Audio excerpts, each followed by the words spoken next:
Now, you may remember that back in July, we had Paul and Tim from the Alliance Theatre on. It's just over the border from us in Newtown.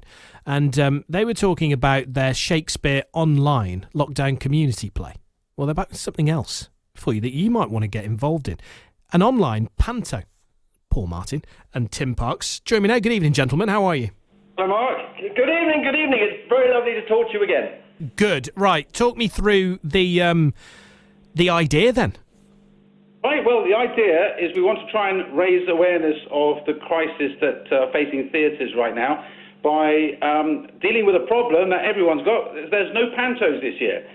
So we thought we'd do a panto and invite everybody, or as many people as we can get, to take part in it, whereby we give everybody just one line to do, and then they'll film it on their phones, send it in to us, and we'll splice them all together to make the panto. See, in this way, when you can't go out to the theatre, you can't go and see a play, go and see a panto, this way, all you have to do is do your line, we'll put the whole performance together, and then you can watch it in the comfort of your own home on Christmas Eve. Well, that's nice and easy. Very easy. Oh, well, maybe you'd like to register yourself, Mark, right now, on air. Yes, but given I'm a professional attention seeker, it better be a decent line. I remember when we were talked about Shakespeare, you said that you'd like to be an ugly sister. I remember it. I wrote it down on this piece of paper here. Okay, well, send me a line then, and I will record it. Definitely. Okay, well, we might have a go with that in a second, actually. Okay. Well, now, the serious side of it, panto's a huge cash generator for theatres, isn't it? This is a massive, massive hole in the budgets of so many theatres. Is yours feeling it as well? Oh, absolutely. We had plans to do our own panto. It was going to be Jack and the Beanstalk. We were going to do that at our new theatre, Alliance Theatre in Newtown, and we can't do it. We can't do anything inside a theatre space. It's actually a massive problem for theatres all around the country.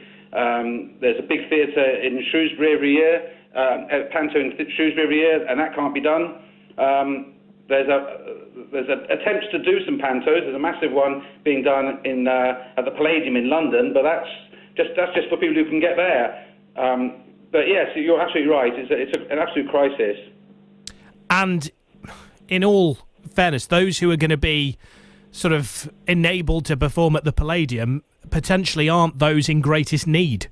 No, that is right. For a lot of performers, the panto is where they earn their money for the year. In many ways. They rehearse it for several months, perform it over, starting perhaps in November, going right through until January, even February. So it's a huge... a huge part of their financial year. I mean, you've got the big theatres count on panto because that is what's going to pay for the artistic programme for the rest of the year. Yeah, it's the thing that pays for the perhaps more niche stuff that you can go and access that might not turn a profit, isn't it, essentially? Yeah, absolutely. The popularity of panto, it needs to go on several shows a day, sometimes 3 shows a day over a whole number of months. It's very, very popular, gets very, very large audiences, and that's great. And in some cases, that's the only theatre people go to in a year. And then maybe as they grow and they become more interested in the performance side of things, the other little things might start to take their interest. And because the panto enables those smaller things to happen, theatre can continue to grow and appeal to the next generation. I'm guessing that for you two, this is about the longest break you'll have had from putting anything on face-to-face in years. Yes, absolutely right. We were involved with Newtown Musical Theatre, where they do 2 shows a year. They've not done one at all this year. We're involved in the Powys Theatre, the Amateur Dramatic Theatre. They do 3 shows every year. They're not able to perform either. I mean, it's shut the whole... I mean, not only has it affected the professional theatre scene where actors and performers and technicians get paid, but of course it's completely shut down the amateur theatre side of things as well. You've got the musical theatre societies, you've got the dramatic theatre societies, all of these places that are central to many people's social lives. You've got people whose only night out a week is to maybe go and spend some time with these groups, or in many cases people's hobbies and things like that. And all of that has come to a crushing halt. And have you missed it in funny ways? And I ask that because I cover a lot of sport, and when there was no sport on, one of the really weird ways I missed it was that I had no idea what day of the week it is. Because suddenly you realise that you build your whole week around being in certain places at certain points. And it was the most disorientating thing. Have you missed theatre in a sort of odd way? Well, this is exactly the point. I mean, we've been rehearsing something for a long, long time, and there's always been something that we're doing. And we generally rehearsed on the Tuesdays and Thursday nights, and people would come together and rehearse whatever and go about their lives. And then all of a sudden, you're absolutely right, that linchpin of your week has gone, because in many cases work is just work, and you go to work and you go to work and all the rest of it. And it's those little things in the evenings that you can mark your time by. And as I was talking to my brother, and he was saying about how lockdown completely ruined people's opportunities to gauge certain times, because not many of us were able to do much. And when you speak to people who you usually work with, I know even when you see people, but you see the same people over and over again, you still can feel quite lonely, can't you? And you make a good point about social circles. It's great for mental health, isn't it, to go and perform and express yourself and have that catharsis and do all of that? Absolutely. We're obviously an amateur group, so we have things during the day as well. But what we've tried to do is play readings and things like that over Zoom, which sort of works. You do your best, but I think most people are used to using Zoom now, and they know it's got some limitations. But you really feel for people who are professional, because most people in the theatre are freelancers, and if they're not working, they're not earning anything. And a lot of them don't even, they're not established businesses in the way that other people are. So they've sort of lost out on financial help from the government. So it's a crisis for theatres and a very big crisis for individual performers and musicians and stagehands. And everybody involved. I mean, it's a huge industry. There's not only the people you see on the stage, but there's a whole team of backstage and front of house. All those people have been affected as well. But talking about the mental health side of things, I mean, our little group of Alliance Theaterians, as it were, we've been talking regularly on Zoom, as Paul says, and, they've spoken to us and said how pleased they are that we have carried on doing something throughout this time.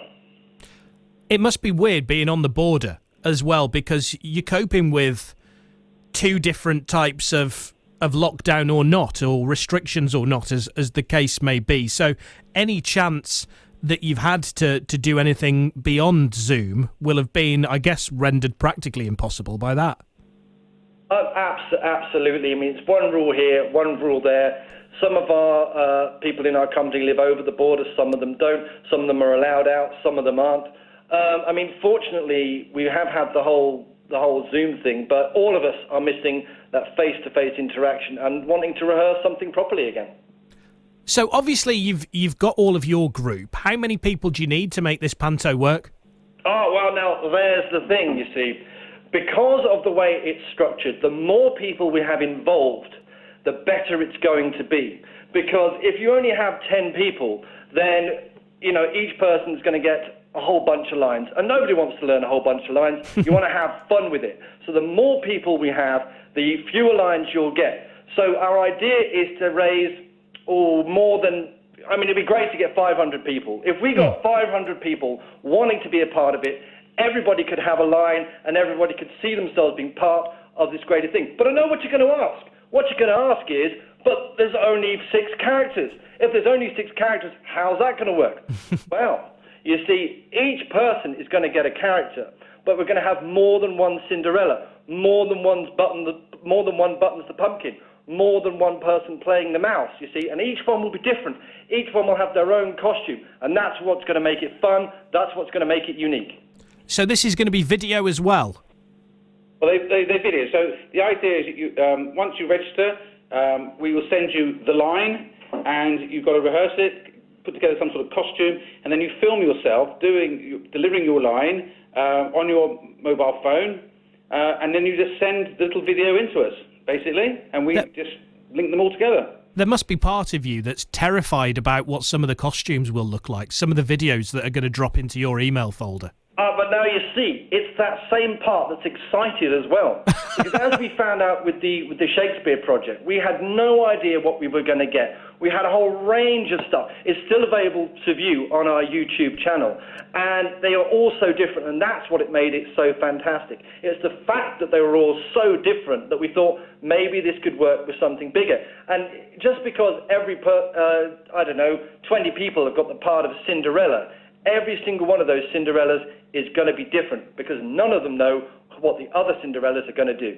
The great thing about that, and I have had a watch of the Shakespeare, is how great it is to get a nosy in people's house, because a lot of them are recording in various rooms of their houses, and you find yourself looking at sort of the decor and the things on the walls and anything weird they've got in the background. Well, you see now, it's very interesting you brought that up because we're actually going more technically advanced this time round. The plan is to go more technically advanced. This time, people are going to deliver their lines in front of a plain background, like a plain wall, take the pictures down and deliver it against a plain wall, so that our technical team are going to try and put in a digital background so that all the Cinderellas are all in the same castle. That's cool. Okay, so you've managed to you've found a technical team from somewhere. Who's that? Now we have a technical team. Because Alliance Theatre has been going for a few years now, we've managed to acquire actors, we've acquired set builders, we've acquired props people, we've found costume people, we've found technical people, we've found sound people, light people, people that want to be a part of creating interesting theatre. And every show we've done, our whole company has continued to grow as people continue to bring their specialist skills and interests to the company. Okay, well, count me in. How does everyone else get involved? Right, well, it's very, very simple. All they have to do is go to our website, alliancetheatre.co.uk, and there's a little registration box at the top. All you have to do there is put your name, your email address, and then the characters in order of preference. So we've got Cinderella, Ugly Sister, Evil Stepmother, Fairy Godmother, Buttons, Dandini, and a mouse. And the prince. Very important. He doesn't have to have a moustache, though, Paul. Oh, doesn't have to have a moustache. Doesn't have to have a moustache, but no one's going to hold that against him. Wonderful. Gents, it's wonderful to catch up with you, and well done for keeping on going. Well, thank you very much. We look forward to seeing you on the show. Absolutely. We'll be in touch. Thank you very much. That's alliancetheatre.co.uk. Send Paul Martin and Tim Parks a little video of yourself, and you can be in, well, what's potentially going to be one of the only pantos happening this year.